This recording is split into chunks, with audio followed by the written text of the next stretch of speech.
Good morning, good afternoon, good evening, power movers, wherever you are in the world. Today I'm with Angiras, and Angiras is a very interesting lady. I'm not even going to try and say the word now because I always get it wrong. Angiras can explain what she does. And I've been working with Angiras for some time now and really fascinated by her career, her history, her story. So welcome, Angiras. Thank you very much. Why don't you tell us a little bit about what you do first of all, and then I want to go back. That that impossible to pronounce name is kinesiology. That's it. I've just got a mental block against it. Yeah. Kinesiology. Yeah. But you do so much more than that, don't you? Yes, kinesiology is like when you take it down to its bare bones, it's literally just muscle response testing. It's like the muscle's like a switch, it's either on or it's off. And if it's not on when it should be or it's not off when it should be, that indicates that there's an imbalance. And the imbalance can be emotional, it can be nutritional, it can be structural, or it can be energetic. I'm going now deeper into how it can be genetic and all of that kind of stuff, so we can get quite deep into it. But you can, once you've got the muscle testing, you can go everywhere with it. And what I love about how you approach life in the world is you're also a total learner. You're learning all the time. But let's go back now. You've got into this field for a couple of reasons, but I want to go back right to your childhood because I find that fascinating. Tell us a bit about that, and then we can move on from there. Yeah, so I was born and brought up in India, a international township called Oroville, which is where my surname comes from. And basically, it's a city in the making with the intention of human unity in the principles of basically transforming human consciousness and the planet. So it was growing up into that. It really started with nothing. It was really a bunch of mad hippies on a barren plateau with no trees, trying to build this city in the middle of nowhere with absolutely nothing. So they all sounded a bit nuts, but actually, it's 50 years on now, and or even more than 50 years on now. And they've got like 40 million trees, they've got a whole infrastructure, they've got everything there. So it's still in progress and it's still happening. Yeah. For me, it was very small community living for me at the time because we lived in everybody knew everybody. We went from 500 people to 1,000 people to 2,000 people. So you grow and you know everybody and you're growing up into that and children are being born. But there was this notion that children are free, children are able to experiment and explore themselves and they're the future. And How was that? That sounds like a magical childhood. How did you feel going through it? for me, it was normal, right? Yeah, I guess that's very true, right? All I knew. That was all I knew. Obviously, we were told we were the sun-eyed children of the dawn. So there was a little bit of this is the future, you guys have got to achieve something.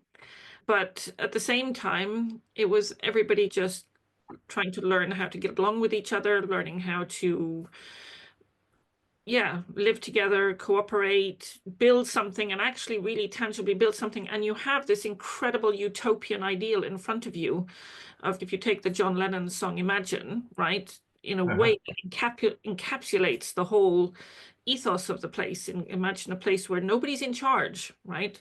So it's not like being led by a single leader. It's not being led by a very charismatic person who it's much more based on the ideals and dedicating yourself to a much higher ideal. And part of that basis in there was also this idea that actually we're transforming consciousness, and the place to transform consciousness is within our own cells and our own selves. And it's only through the work we do on ourselves and our contribution to the community and working together. But it's like that kind of blending of inside and outside. So And we're seeing so much more of that come into the world now, right? Especially in the last 2 years, especially since COVID. Don't let me swear here, but yeah. So you were well ahead of that train and tree. And what does it feel like now watching it all come in? Do you feel like you were maybe just a couple of years too early, or was it perfect?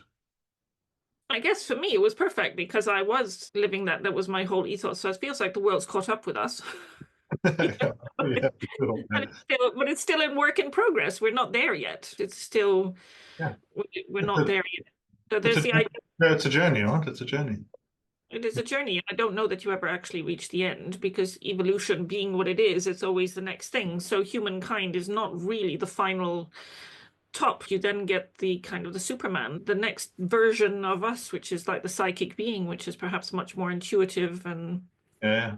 in a completely different thing. So It's amazing. Like you just hit the nail on the head. That was normal for me. Yeah, that was just my life, right? I grew up, my father used to move a lot. I went to 13 different junior schools and we didn't stay in the same house for more than 3 to 6 months. And now that you say that, it's probably the first time I've actually even thought this. That was normal for me.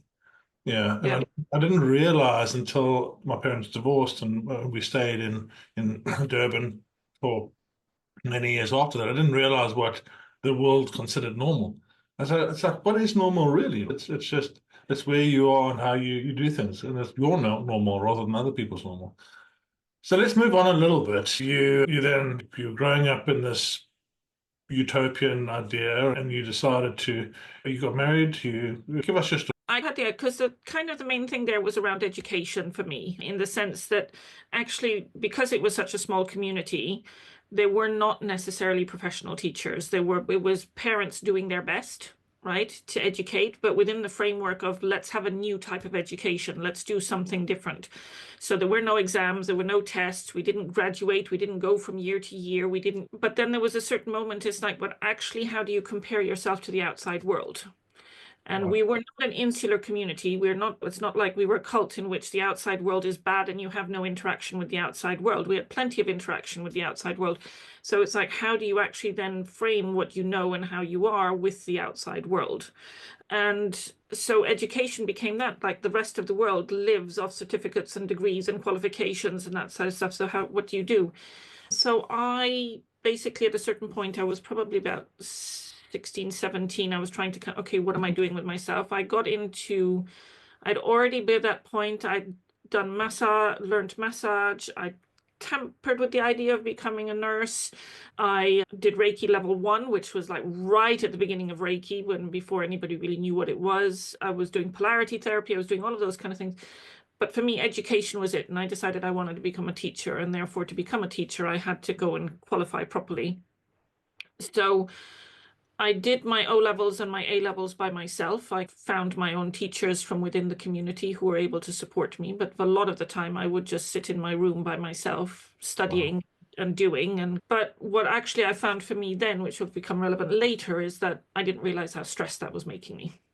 But then the dream was that then I was going to come over here and go to university and become a teacher and do the whole university thing. So that's where the whole concepts around power of manifestation was all there. Like you just fix it, and if it's meant to be, it's meant to be, and you make it happen. So I manifested all sorts of things because, as I said, I came to this country when I was 21 with a suitcase and £100. And I had been offered a place in a couple of universities, but they all wanted foreign fees, and I came from poor hippie parents who were not going to be able to pay the international foreign fees at the time. And I remember just standing there in front of the finance officer in the university and kind of going, I have a bank account in Holland. And he was like, well, that's it, you lived in Holland. And I was about to tell him, like, no. And this voice in my head said, be quiet. And so I got in on home fees.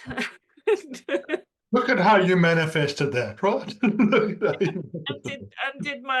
I did my degree in sociology and education with the intention of doing a final year in actual teacher training. But by this point, I realized that my upbringing did not equip me for central London teaching with classes of 30 kids. That was just not wasn't happening. In my second year, I went back home, got back together with my husband and married him so that he then came over here because I could see that there was still possibilities. I still needed to do another year of the teacher training. Potentially I'd go and do a master's. I could go and do all of those kind of things. But actually then I found that then I got a little bit sidetracked and I decided to start working. My first job was with a charity. So it was a disability charity called Leonard Cheshire Disability. and I worked in their head office as their information officer, and then their information manager, and I got into a bit of knowledge management and things like that. And around into there, because of the charity, I ended up in they do challenge events, and we were in a big exhibition hall in EdXL in London, and the lady in the stall next to us was doing kinesiology. Okay. And because of all the stress of kind of teaching myself and being quite self-sufficient as a young person, I had always little niggles and complaints and things like that. I always had things going on. So I would see the homeopath and I would see the reflexologist, and I was always doing things, but I would often be going to the doctors as well. What's wrong with me? And because everybody knows everybody, the doctor was known. And my husband met my husband outside the health center one day, and he just went, "What's wrong with her?" And he turned around and said, "She's a hypochondriac." So, hey, great. So from there, when I saw this kinesiologist and I saw her leaflet, and it was the whole thing, it was bringing everything together. It was the emotion, it was the structure, it was the nutrition. It was like, oh, that's everything in one place. It makes total sense because I had been seeing all of these things. And fairly instantly, so the first session, she's like, "Candida," and put me on some supplements and a restricted diet. And quite quickly, a lot of these symptoms started to disappear. And then I remember coming back from a session with her one day where she'd done something. She said, "I'm just going to clear all of this trauma in your system." And she just held some points. I walked home on air. I was like, literally felt like I was 2 inches off the ground as I came. I just felt so light, so free. And then I got pregnant with my first daughter, and I thought, actually, I don't want to be in the corporate world anymore. I wasn't really in the corporate world because charity is third sector rather than corporate, but it's still that same brownstone mentality, and that I want to create something which is more meaningful for my daughter. So I decided to study kinesiology. So that's what I'm off to do. But I had to wait, so she was a little bit older, so was a year old before I started to train. And I kept the job because I needed to pay for the course. And then obviously you have to go through all the stages. So I probably stayed in the job a lot longer than I should have. Yeah. Until there was that kind of. That's the thing. You go and you have an idea, you have a dream, you have a vision of where you're going to, and then from there you actually need to take that step, don't you? How do I go and work for myself? So tell us when you decided that it was time. Give us that story. To some extent, it was made a little bit for me, but I'd already started practicing. So I'd qualified in 2006. And so I then started in August of 2006, starting to see clients. And my husband had a shift pattern. We had 2 young children, and he had a shift pattern, which meant that he had either a Friday off or a Saturday off. And so I'd work in London 3 days a week. And then on a Friday or a Saturday, I would see all my kinesiology clients. And I would sometimes have 8 or 9 clients in a day. I'd be there from 8 till 7 in the evening or something. And it was amazing. I felt really high. I felt like I was in a really good place. And I was just a bit that there was that tension then. Do I leave now? Have I got enough clients to make it work? But there's a security and all of that kind of stuff. So I didn't. And then they decided they brought in some corporate chap who decided to restructure the whole organization. So he made the entirety of head office plus all senior managers redundant. But when you do something like that, then there's a whole process that you go through, and it doesn't actually happen overnight. It's not 1 minute you're there, and not in the UK. You have to go through processes and procedures and consultations and stuff like that. And that took 18 months. And there were no voluntary redundancies. So I couldn't just say, "That's it, I'm going. Please, can I have my redundancy money?" By that point, I'd been with them for about 9-10 years. "Please, can I have my redundancy?" And I'm off. So I had to stick through it. And actually, the stress and the strain of that was really actually got me quite ill again. And in the end, I had the choice, because I'd started studying knowledge management, that I could have gone for head of knowledge management as a full-time post. Yeah. Or quit and start this. In that moment, somebody threw some tarot cards for me. Yeah. Okay, cool. Yeah. Threw some tarot cards for me and said, "You will have success if you go for the head of knowledge management. That will be fine, but it will be at the cost of the family life." Yeah. So I chose So let's just dig in now a little bit because, so many times that we do things, we get into things that help us, and then we go and teach it. I've done the Wim Hof stuff, and that really helped me. So I became an instructor and I taught that. I've done the business coaching stuff, and that's really how I got to where I am today. You've also had some personal challenges in terms of your own health. I know you suffered from migraines, and so this really, this is stuff that works from a real personal point of view. Yeah, tell us a little bit about that. Just in terms of how I use it for myself, it gives me perspective on foods that could be, particularly with my migraines, it was the foods that were triggering me, what I could eat and couldn't eat. It was trying to find the right nutritional supplements that would work, but it was also getting into the de-stressing of the things that really stressed me out. Yeah. And I haven't found anybody who does quite what I do. So even though I have a lot of colleagues, nobody does what I do. So I get plenty of people in with migraines and I can resolve them quite easily. But But you need one person. I need somebody who does what I do. So I started training people now. Good. Yeah, yes. And this has been an evolution. And we met at a business networking event some time ago. And since then, we've been working with a range of different business things. We started with the AI, and everyone was like, yeah, AI. And you dug into that. And yeah, how have you found that? Yeah, whole kind of looking at what I do as a kind of a business, and that it needs to have business processes in place, and it needs to have business strategies in place, and I need to have structure in terms of how I'm marketing myself and all of that kind of stuff. This year has been a massive journey in that because I've been winging it. I've been doing this for 20 years, but winging it. In a way, I say I've been doing it for 20 years, but had to restart in a way 3 times because when I actually got made redundant, which I think in the end was actually 2012, it was Well, sort of around there. So it was like, even though I'd started practicing in 2006, it was 2012 before I was actually made redundant.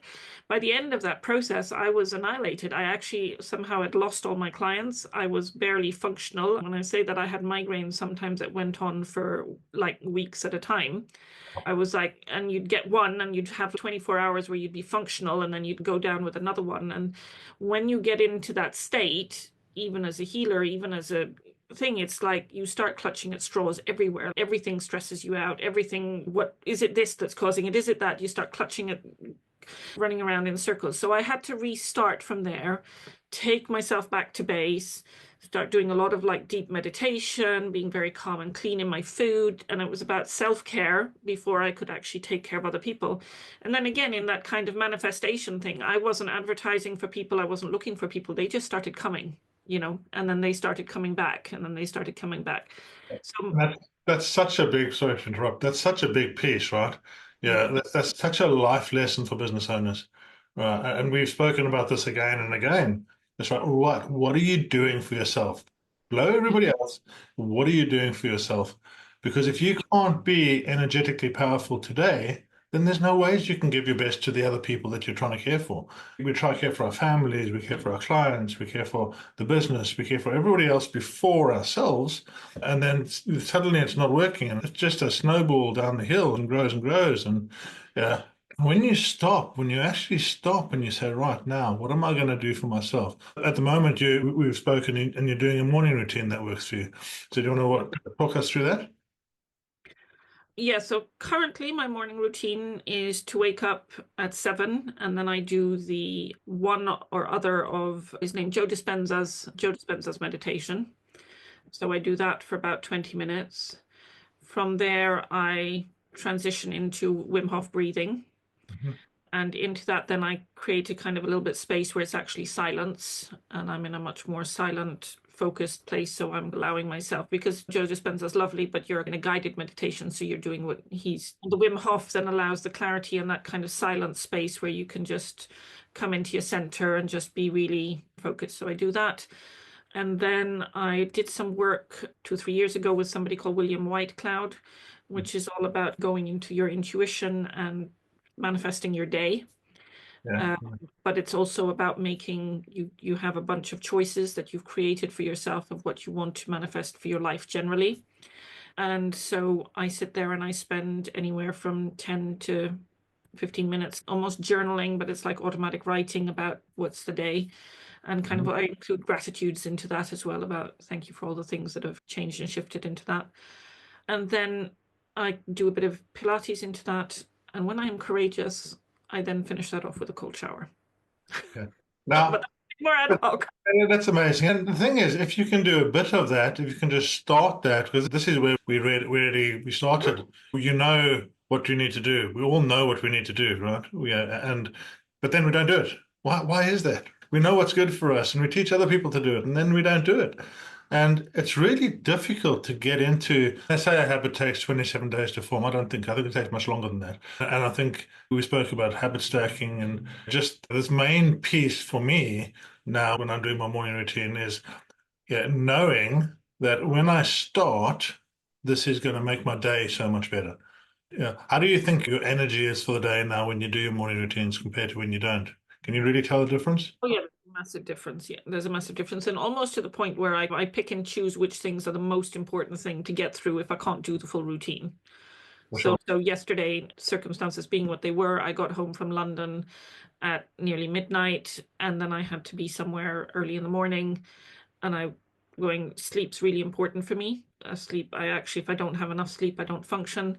So I needed to balance the getting enough sleep, waking up in time to be ready to go out, and doing my morning routine. Yeah. So this morning I just did the meditation and the Wim Hof breathing, and then I think I just wrote out the three main choices. I didn't do any deeper writing work. It's like as long as I wrote down the three main choices, then I And that's just it. We start the day with this whole piece of energy and how much energy we've got, right? We start the day with 100% energy as we open our eyes. And then we think about yesterday and we give 30% away to yesterday. And then we think about tomorrow, we give 30% away tomorrow. And yeah, one of the reasons that, the things that I do is it allows me to get into now and allows me to store my energy for today, which is so much more powerful, I think, for me anyway, when I'm actually just able to be focused, when I'm able to be present, when all those emotional things are gone away from yesterday, and I don't have to worry about tomorrow because if I work on today better, if I do my best today, then tomorrow's going to look after itself. So now you're going through, and we're now at this process where you're doing your social media, and we're doing a podcast, we're moving forward. How do you see the future playing out? You've actually got a course that's coming up at the beginning of January, and you're filling that up. And you do a couple of things. You work with clients, but you also teach people now. So tell me about the teaching part of it, because I think that's really interesting and exciting. teaching it is the kinesiology, so it's based on the Kinesiology Association's training course. So it's a fairly set curriculum, there's a foundation level, which is open to anybody. So you can be a layperson with zero experience whatsoever of anything in the health world, but it's also suitable for people who are already qualified and say nutritionists or physiotherapists, massage therapists, all of that, who want to add more skills. And we take them from the journey basically right from the start of like how to test a muscle, and then actually when you get a result in your muscle testing, what does that mean? And then how to layer the corrections on it, because in a way we always think of kinesiology, oh, it's muscle testing, but muscle testing is just the question, right? Then it's what's the answer. And then within kinesiology, we draw upon most other therapies to build up a balance. So we draw on chiropractic, we draw on osteopathy, we draw on acupuncture, we draw on Bach flower remedies. There's neurolinguistic programming. There's all sorts of things that and actually that's then becomes the beauty. You can take it where you want once you're fully qualified, and you can go deeper, diver into any different aspect. So the first part of the foundation is 6 months. It's one weekend a month, and then in between each weekend you do case studies and answer a few questions to help you embed the information.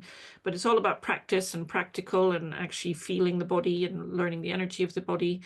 And after 6 months, you are able, if you're a lay person, you're just able to work on friends and family. Yeah. That point onwards. But if you're already a qualified practitioner, you can then incorporate it into your existing practice. And then the second stage then is there's an in-between module called Module 7, which is for lay people who want to be a sort of semi-practitioner, and they can charge a nominal fee. So we do an extra module where they're then qualified for that. And then we have the diploma level, which is a year's course. So it's 12 weekends, where we then take you into much more the deeper level of the practitioner work. On top, once you get to diploma level, really, then you also have to have your anatomy and physiology, and you do have to have a nutritional qualification to go with it to get your final diploma. So I teach that right from foundation right up to the end of diploma level. Eventually we'll start exploring CPD options. And yeah, that's Yeah, that's amazing, because now when we started working together, what are we actually doing? Who are we selling to? What's our ICP, our ideal customer profile? How do we get in front of them? And I seem to recall someone being very reluctant to get onto social media and very reluctant to get the videos out there and do things. And this is something that so many people suffer with. It's like, I want to go out, and business owners are great because I love business owners from the point of view that they see a problem in the world. They've suffered a problem, they find a solution, and then they go and present this problem to the world. And in order to be able to do that, we actually need to get in front of the camera. We actually need to learn how it is that people want to receive this information.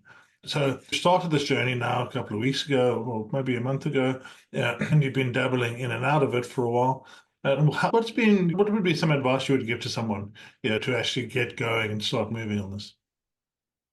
I think don't make it too complicated, because when I first started dabbling in it, I actually had a social media person come in and I paid her some money or whatever with the idea that I thought she was going to write the material for me.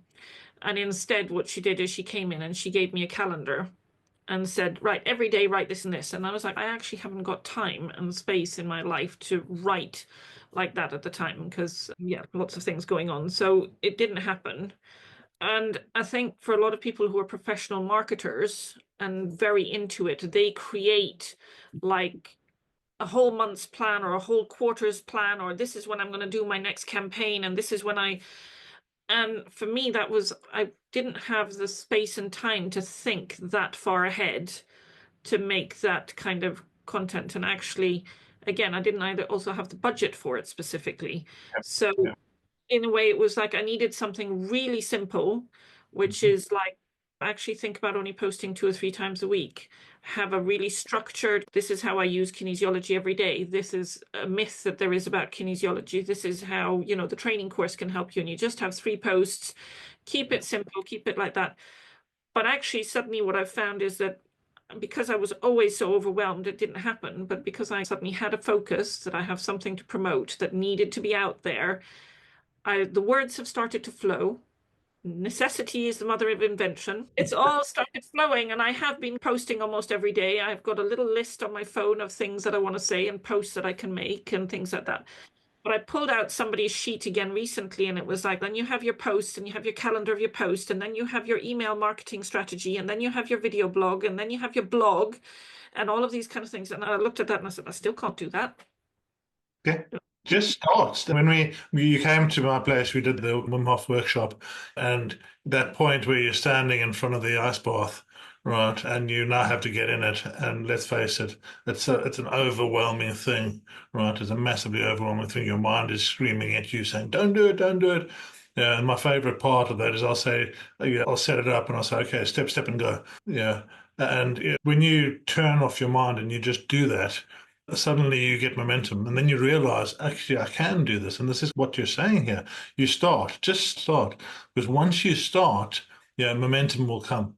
And when you start, and we spoke a lot about this, initially you're going to be shit, right? It's not going to be great. And that's okay, because initially nobody's looking at you because no one's actually, yeah. And as you go through and you change and you adjust and you do things in a different way, you learn and you start getting some depth in your posts. And I've already seen that with yours, even in this very short amount of time. People are responding, people react, and you've got some leads in from it, and you're having conversation with people. So it's amazing. And as you go through this next stage, I really can see this being a foundation of where you're going. So then we started talking a lot about the business structure. Yeah, and again, what an overwhelming thing that is. It's so overwhelming because we start off and we're a single person doing the work of a whole organization. But no matter what company you're running, this whole organization piece is there. right? You have to be the leader, you have to be the marketer, you have to be the salesperson, you have to be the operations person delivering it. Then you have to be the accounts person. Oh, and just put the admin person in there, and there's the executive assistant. All these things have to be done. And what we end up doing is we do the things we like. We do the things we find easy. And we don't think too much about the things we don't like. Yeah. And suddenly at some point that just becomes a glass ceiling you can't break through. So we started doing the BOS stuff, the boss up stuff, and just looking through that. How have you found that in terms of opening up your mind? Certainly getting through that block of what do I say and what do I write and how do I structure it and stuff like that, using ChatGPT has been quite Hmm. beneficial. It like really just clicked, and then it was like, okay, this makes sense. And what I have worked out over the kind of time we've been working is that whereas ChatGPT is quite good for giving me springboard ideas, it Yeah. doesn't really know my language yet. I haven't trained it enough to know my language. Basically, I can't get it to write for me. And I Yeah. actually like the process of writing. And I'm very much somebody who takes a piece of paper and a pen and I Yeah. write it out. So yes, but it's kickstarts the creativity, it kickstarts the ideas, it gets through that what they call writer's block, right? And that often is the stress. And obviously the stress is the bit which then is the thing that blocks us anyway, is because stress shuts down and we go into lizard brain, right? For sure, yeah. Crocodile mindset. Hey. So what's the future? You've got this course that's coming up in the beginning of January, if I remember correctly. You're starting to get more clients in, but you're also taking yourself out of being too much of the bottleneck everywhere. And yeah, where do you see yourself in the first 6 months next year? I've got a foundation course starting on the 3rd of January, potential for a diploma level course also starting either end of January or beginning of March, because I might go away in February, which is very exciting for me. And yeah, but then building on that, because I think the next stage of it is that the other piece of work that I've been doing in the background is what's my creating a set of packages for individual clients and getting the individual client packages together. I have lots and lots of ideas, but I have worked out that you have to pace yourself. So I'd love to run a retreat, I'd love to run workshops, I'd love to do all of those kind of things. But I do know that you have to walk before you can run. Yeah, And I'm already doing a fair amount in getting strategies into place and things like that. And I still have to manage the family life. yeah, yeah. The real life comes into it for sure. And it's that kind of thing of being superwoman actually is a burnout. Yeah. So So just trying to pace yourself, just trying to make sure you're doing. We'll talk a bit more about the vision, and we've done a bit of that. But yeah, what do you do? Because a vision is a big, hairy thing. It's like, oh, big, hairy, audacious goal. This is amazing. But then, what do I do this week that takes me to that vision? What's the one thing that I can do? And just breaking it down into those modules is good. Thank you very much for joining me. It's been awesome chatting, and we want to catch up again in a few months' time and see how you're getting on. Where can people get hold of you if they're interested in either your course or seeing you for the work that you do? so they can visit my website, integral-health.co.uk. That's my website. Or they can find me on social media as Auro Integral Health, all one word. Magic. And I'll put all those contact details below there. But yeah, thank you very much for joining me. It's been amazing chatting, and looking forward to hearing more about your journey. Lovely. Thank you so much, Roy.